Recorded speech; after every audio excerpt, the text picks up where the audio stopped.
Assalamualaikum warahmatullahi wabarakatuh.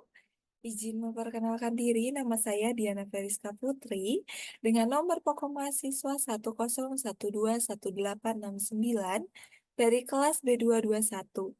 Di sini saya akan menjelaskan mengenai tanggung jawab sosial perusahaan, di mana tugas ini ditunjukkan untuk tugas ujian akhir semester mata kuliah Tata Kelola Perusahaan dan Tanggung Jawab Sosial. Mari kita lanjut ke pembahasannya saja ya teman-teman.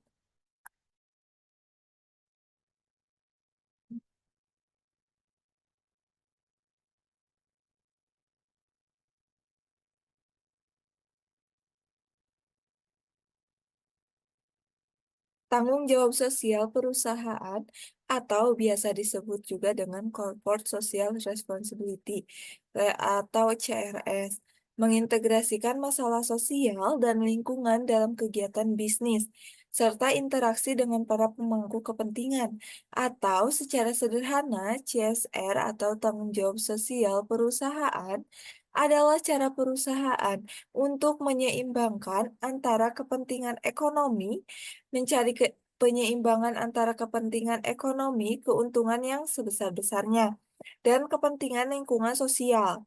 Nah, sekaligus memenuhi harapan para pemegang saham dan para pemangku kepentingan terkait.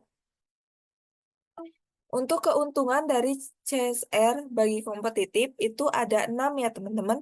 Yang pertama itu ada peningkatan modal, yang kedua itu ada peningkatan penjualan, yang ketiga itu penghematan biaya operasional perusahaan, yang keempat itu ada peningkatan produktivitas dan kualitas. Nah, yang kelima ada peningkatan citra brand yang positif. Atau bisa disebut juga dengan personal branding. Jadi menciptakan brand yang positif agar dapat dikenal oleh banyak orang ya teman-teman. Terus yang keenam juga pengambilan keputusan yang baik dan proses manajemen risiko. Nah, menurut Kellogg 1998 menyebutkan beberapa alasan keterlibatan sosial perusahaan, yaitu antara lain yang pertama, ada kebutuhan dan harapan masyarakat semakin berubah. Masyarakat semakin kritis dan peka terhadap produk yang akan dibelinya, sehingga perusahaan tidak bisa hanya memuaskan perhatiannya untuk mendatangkan keuntungan saja tetapi juga perusahaan harus memikirkan tentang kualitas kualitas produknya itu tersendiri untuk memuaskan para pelanggan ya teman-teman. Nah, yang kedua, terbatasnya sumber daya alam bisnis diharapkan untuk tidak hanya mengeksploitasi sumber daya alam yang terbatas, namun harus juga memelihara dan menggunakan sumber daya secara bijak. Lingkungan sosial yang lebih baik. Lingkungan sosial yang akan mendukung keberhasilan bisnis untuk waktu yang panjang. Semakin baik lingkungan sosial dengan sendirinya akan ikut memperbaiki iklim yang ada. Misalnya dengan semakin menurunnya tingkat pengangguran. Yang keempat itu perimbangan tanggung jawab dan kekuasaan.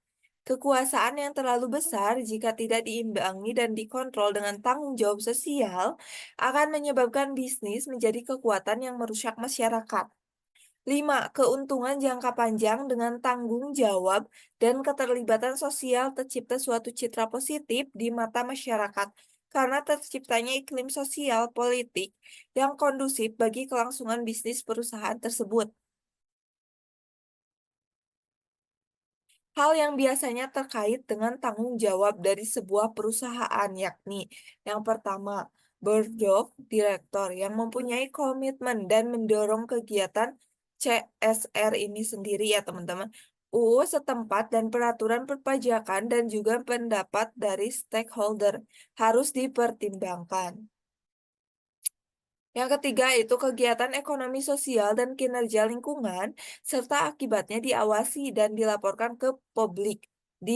Dipandang dari segi etika, memang tanggung jawab sosial perusahaan, tidak hanya sekedar menyangkut pengembangan komunitas ataupun sekedar kegiatan sosial. Pengertian CSR jauh lebih luas dari itu ya teman-teman, seperti memperlakukan karyawan dengan baik dan tidak diskriminatif serta tidak melanggar hak asasi ya. Keenam, yaitu inisiatif sosial yang bisa dieksekusi oleh perusahaan. Nah, ini ada keenam inisiatif nih. Kita bahas bareng-bareng ya. Yang pertama itu cost promotion dalam bentuk memberikan kontribusi dana atau penggalangan dana untuk meningkatkan kesadaran akan masalah-masalah sosial tertentu seperti misalnya bahaya narkotika. Nah, yang kedua, cost related marketing, bentuk kontribusi perusahaan dengan menyisihkan sekian persen dari pendapatan sebagai donasi bagi masalah sosial tertentu untuk periode waktu tertentu atau produk tertentu. Yang ketiga itu corporate social marketing. Di sini perusahaan membantu pengembangan maupun implementasi dari kampanye dengan fokus untuk merubah perilaku tertentu yang mempunyai pengaruh negatif seperti misalnya kebiasaan berlalu lintas yang beradab.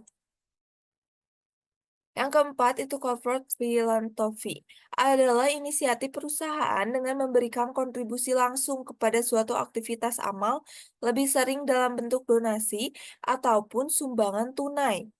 Yang kelima itu community volunteering. Dalam aktivitas ini, perusahaan memberikan bantuan dan mendorong karyawan serta mitra bisnisnya untuk secara sukarela terlibat dan membantu masyarakat setempat. Yang keenam, itu socially responsive business practice. Ini adalah sebuah inisiatif di mana perusahaan mengadopsi dan melakukan praktik bisnis tertentu serta investasi yang ditunjukkan untuk meningkatkan kualitas komunitas dan melindungi lingkungan. Bentuk-bentuk implementasi CSR. Yang pertama itu konsumen, dalam bentuk penggunaan material yang ramah, lingkungan tidak berbahaya, serta memberikan informasi dan petunjuk yang jelas mengenai pemakaian yang benar atas produk-produk perusahaan, termasuk informasi atau suku cadang dan pelayanan jualnya, serta informasi lain yang harus diketahui konsumen. Yang kedua itu karyawan, dalam bentuk persamaan hak dan kewajiban atas seluruh karyawan tanpa membedakan ras, suku, agama, dan golongan. Karyawan mendapat penghargaan berdasarkan kompetensi dan hasil penilaian prestasinya. Yang ketiga yaitu komunitas dan lingkungan, dalam bentuk kegiatan kemanusiaan maupun lingkungan hidup, baik di lingkungan sekitar perusahaan maupun di daerah yang membutuhkan. Kegiatan terhadap komunitas ini antara lain berupa kegiatan donor darah dengan melibatkan seluruh karyawan dan memberikan bantuan kepada daerah yang terkena musibah. Yang keempat itu kesehatan dan keamanan dalam bentuk penjagaan dan pemeliharaan secara rutin atas fasilitas dan lingkungan kantor sesuai petunjuk dan instansi terkait.